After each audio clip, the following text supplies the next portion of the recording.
பரிசுத்த ஆவியினால் உண்டாகும் சந்தோஷம். மூணா புரிச்சீங்கன்னா அந்த மூணுல ரெண்டு பகுதி எதுவா தான் இருக்கு? சமாதானமும் சந்தோஷம். அதான் ராஜ்யம்.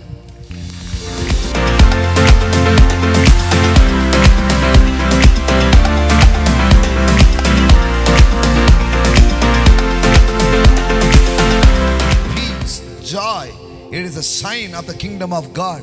தேவனுடைய ராஜ்யம் புசிப்பும் குடிப்பும் அல்ல. தேவனுடைய ராஜ்யம் வந்திருக்குது அல்ல, தேவனுடைய ஆளுகை அந்த காரியத்தில் இருக்குன்றதுக்கு எது அடையாளம்? நிறைய அடையாளத்தை மக்கள் தேடுறாங்கல்ல. நான் சொல்றேன் பாருங்க, இது அடையாளம் அப்படின்னா ஆனந்தம் தான் அடையாளம். ஆமென், ஆமென். Joy is the evidence, peace is the evidence of the kingdom of God. அப்போ நீதியும் சமாதானமும் பரிசுத்த ஆவியினால் உண்டாகும் சந்தோஷம். அப்போ மூணு தான் ராஜ்யம்னா என்னது? 3 matters. ஒன்று என்னது? நீதி, righteousness, அப்புறம் peace, அப்புறம் the joy of the Holy Host. அதாவது நீதி, சமாதானம், பரிசுத்த ஆவியினால் உண்டாகும் சந்தோஷம். மூணா புரிச்சீங்கன்னா அந்த மூணுல ரெண்டு பகுதி எதுவா தான் இருக்கு?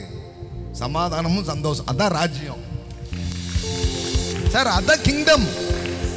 உமது ராஜ்யம் வருவதாக என்ன அர்த்தம்? ராஜ்யம் வந்துச்சுங்கிறதுக்கு அடையாளமே பல்ல காட்டிக்கிட்டே இருப்பீங்க. எப்பவும் சிரிப்பொலி அங்க கேட்கும். சேனலே வச்சிருக்காங்க சிரிப்பொலி அப்படின்ட்டு. முன்னாடி பார்த்ததா ஞாபகம் இருக்கா? அப்படி ஒண்ணு இல்ல?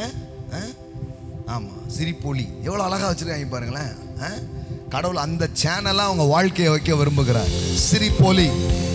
Hallelujah. For the kingdom of God is not a matter of eating and drinking what one likes, but of righteousness and peace and joy in the Holy Spirit. எல்லாம் சொல்லுங்க, joy in the Holy Spirit.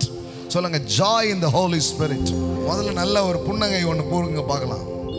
ஆமென். இந்த மாசம் இழுத்து பிடிச்சாது இப்படின்னுங்க. சுருங்கி போயிருக்குது நிறைய பேர் மூஞ்செல்லாம். இந்த மூஞ்ச பார்த்தாலே வர வேண்டிய அற்புதம்லாம் அந்த பக்கமா ஓடி போயிடும். நீங்க புன்னகைச்சீங்கன்னா எங்கேயோ போற அற்புதம்லாம் உங்க பக்கம் வந்துடும். அதாங்க ரகசியம்.